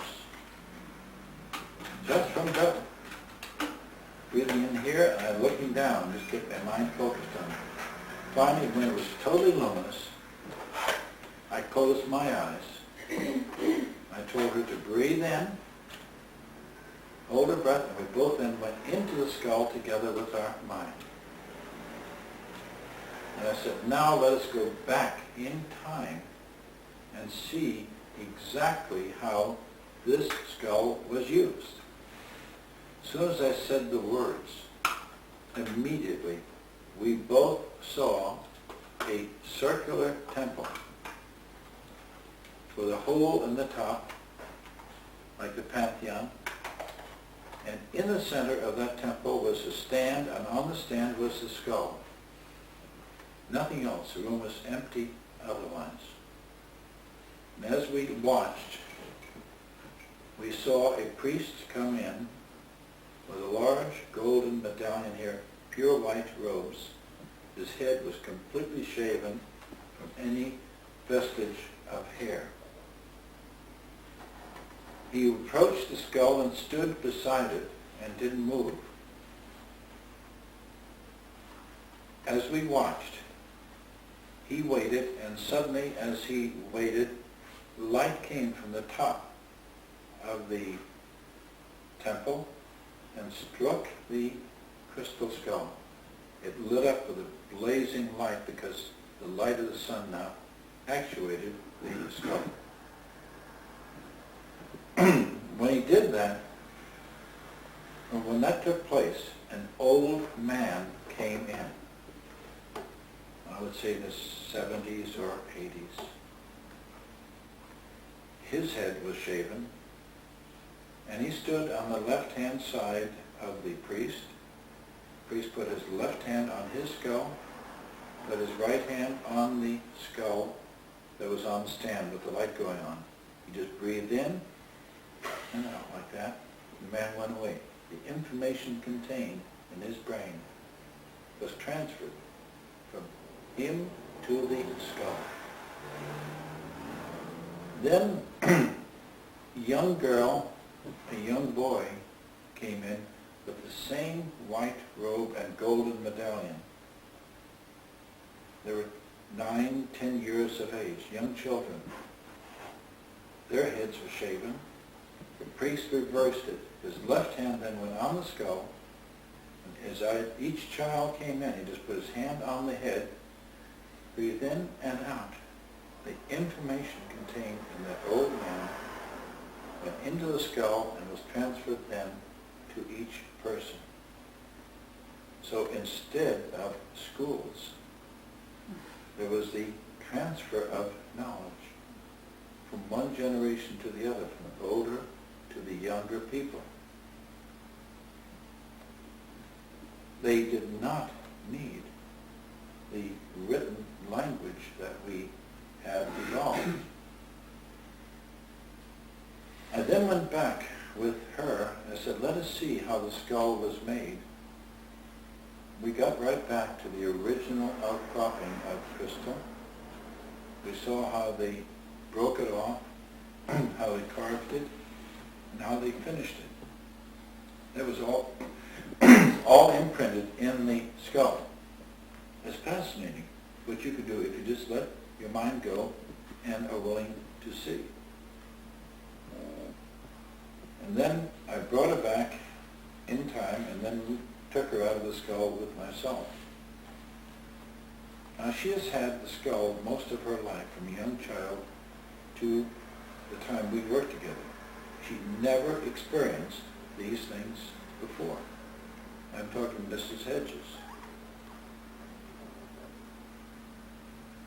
What they had done, Frank Dorland started to make a cult of it, looking at it as a skull of mystery, an object to be feared, creating mystery objects out of it.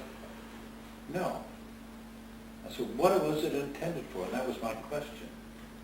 And I came out that it is an information transfer medium. The back of the skull is a reflector, beautifully finished. Parabolic reflector, finished to perfection. When you hold your hands here and then put your other hands on it, you're tuning this oscillator. And when you draw your breath in, you can draw the information that's contained, and all is imprinted in there. There are thousands of objects like that, ancient artifacts, which have the information imprinted in them, and we don't make use of it. Now, I started with Kurt here to a area which should be looked into. I recommend that Kurt carry on, that you have this alchemist cavern in this palace. Which one is it called now? Gamle Estrup. What? Gamle Estrup. Gamel Estrup. Estra. Someday I'll learn how to speak your language. But anyhow, The next slide. I used a pendulum and dowsed for the ley lines that are present there. There's a very powerful ley line going through that alchemist workshop and right into the cauldron where he did his making of his mixtures, his soup. So I brought Kurt into alignment with it and facing it. He had his crystal with him, and he started to draw his breath in, go in. His body shook, and he began to channel and get information as to what he experienced there. Why don't you speak what you had? Danish. Sure, whatever you want. Der var sket det, at Marcel havde bedt mig om at stå lige nøjagtigt på et ganske bestemt sted, hvor jeg også kunne mærke, at det var meget, meget stærkt. Altså det felt, det var meget, meget stærkt. Og så bad han mig om at gå tilbage i tiden og se, hvad der foregik i det der alkemist-laboratorium dengang. Så begyndte man ikke rigtig se noget, men så begyndte der at dukke noget frem. Der stod en mand i en kappe, han var fedt i en mørk, måske en sort kappe, det kunne ikke lige se. Og så havde han en speciel hat på. Han stod og kørte i den der suppe, som Marcel kaldte. Jeg var meget glad for, at jeg kunne samle det der, og det har jeg aldrig prøvet før. Hvor var det henne? Gamle Estrup. Det er Gamle Estrup. Det ligger over, der bliver det vest for Randers. Imellem Randers og Grenaa. Ja, det var Østpå. Var det en god vibration? Ja, det var det. Yes? Would you generally say, well, for instance, in churches, the old churches until a certain year, I forget which year it was, where they, when they started building churches to the amount of people and to the place where, but until then, the Hartman net and the Curry net and the ley lines, etc., Right on. were following the sides of the main ship, but the altar was always in double cross. That's right. Right? That's right. Would you say that now you were talking about placing Kurt on the ley line? This normally we avoid these double crosses, etc., for purposes of health. However, they obviously have an esoteric significance. They have a real esoteric significance. They're called power spots. Yeah. Because when you go into that spot, you can draw up a power that you can absorb an entire congregation and just lift them right up. They're power generators. Now, it is not comfortable for a person to live in that environment. It's absolutely impossible to live with your bed over a crossed ley line. You cannot dream comfortably. I've encountered this. It will disturb your dreams because as you move out of your body, you're disturbed by that vibration and your dreaming is distorted. You follow? Furthermore, these ley lines will store the patterns of the centuries of time of people that are there. So you will get that imprinting as you go into your dreaming state of all of these vibrations. And it becomes very, very uncomfortable to the average person to dream in this type of environment. Now, I could go on and on, but I must not because time is beginning to run out. A ley line creates a magnetic field. Moving body of water, when it moves, it spins. That spinning creates a magnetic field. That field is exactly the same as the field I generate when you empower a crystal with your breath. Like that. These two fields are identical. How do you find that out? You check it with a dowsing rod. You'll see the field will expand when you put a charge in this. Now you go over a ley line, you get exactly the same reaction with the dowsing rods. Follow? Same reaction. You can use a very sensitive magnetometer. You can measure the magnetic field that is over a ley line. I have measured with a magnetometer the field that is created in water. After I spin it around this, I get 0.07 Gauss. I actually have now a magnetic field created in water because it is structured, it's oriented, and it produces now these structures that produce a magnetic field in water. So water becomes magnetized, it becomes a magnet. Now, a straight ley line is a power source. Now when you get two crossing ley lines, they start to form what is called a grid. Because the point of transition of one line versus another, this here, this creates, it depends whether if it's going this way or this way. If they're close together or far apart. Now let's say they're far apart like this. You get them, two forces, and they create, watch, a vortex. Field going here and here, and the field starts a spinning. Now, the vortex, and this is important, when a vortex goes left-handed, forms a left-handed spiral, it's destructive and tears you apart. You begin to depress, it will deplete your energy.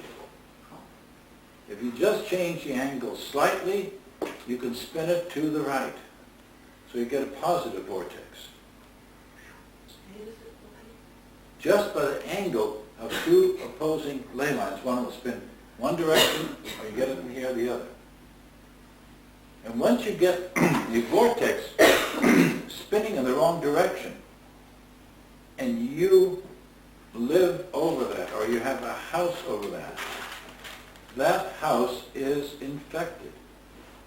It creates negative energies which will inhibit growth of human beings, especially children.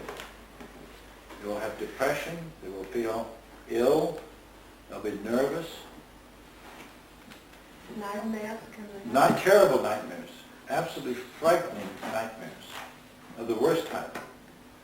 And all of you here, for a few pennies, can go out and get natural crystals, put them on the ley line, the point of entry, and it stops it and everything clears up. You can then take and put the crystals in the four corners of your house, and then mentally, as we did in the last workshop, this woman, she connected the crystals together into a grid, four corners like that, and suddenly the whole place cleared up, and there's no longer a field in that room. How should they be in? Tiny, it makes no difference. There's no dimensional importance. With the point up. Point up. When the two were close to each other and make the right spiral Yes, spin, what was good or was bad? it is good. It is good. It is good. And that is generally what they find underneath the altars. That is correct. Right-handed spiral. The animals, the cows, the deer, will search out these spiral ley lines. They will give birth to their young in those areas. I'll come back year after year after year, exactly the same spot. Because the birth is easier, less traumatic, and much less difficult in birthing. How do we measure if it's left or right hand?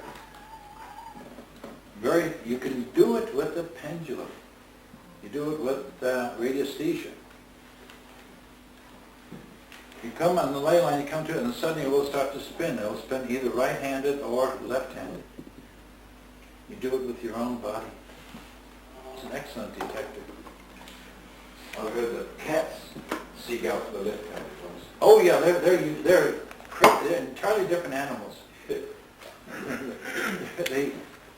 Many times I don't know what is the nature of a cat. It is a strange animal in its whole, the way it operates. Now, for example, Underwood has published a book on the ley lines in England, Stonehenge. He has mapped the ley lines, and the altar stone in Stonehenge has 2 spiral ley lines, both going this way. One going in this direction, the other going the other direction. It is a real power generator. Before they put the ban on visiting, walking into Stonehenge, you can't go in anymore, but I did. Pardon? I was so disappointed with mine. Wasn't that a pity? I had a chance to walk in. I felt the energies of the altar stone.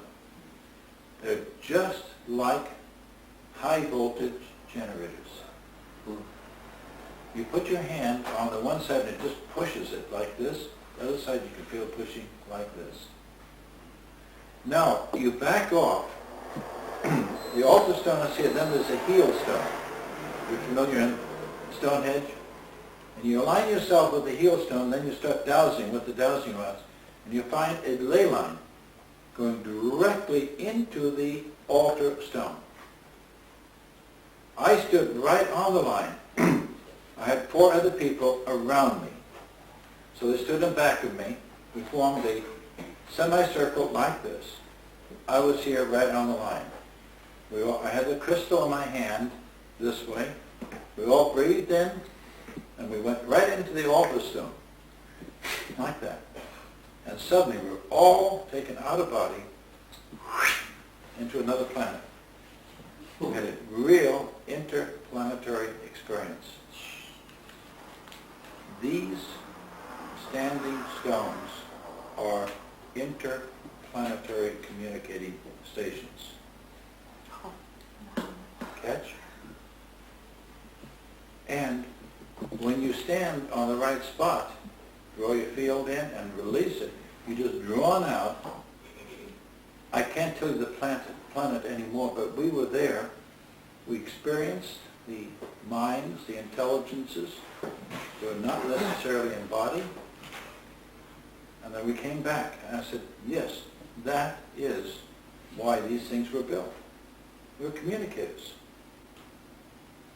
I experienced the same thing in India.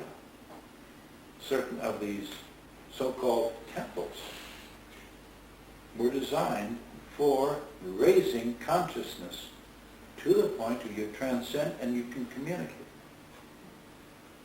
Because we're not only to deal with our senses, just with our physical senses, but as you can raise it, you can link to minds on other planetary systems. Tomorrow, if you want, we will try to do that. Would you like? We'll have a go. We'll see what happens. Kurt, what time will we quit? No. It's been wonderful being with you. I'm getting stronger. You realize tomorrow's the last day? You are sorry. What? You are sorry. I am sorry, yes. Very, very sorry. Because I've enjoyed every moment of my stay. I'm deeply appreciative of all the wonderful taking around that Kurt has given my wife and I. He's tried to show us the very best Legoland. Could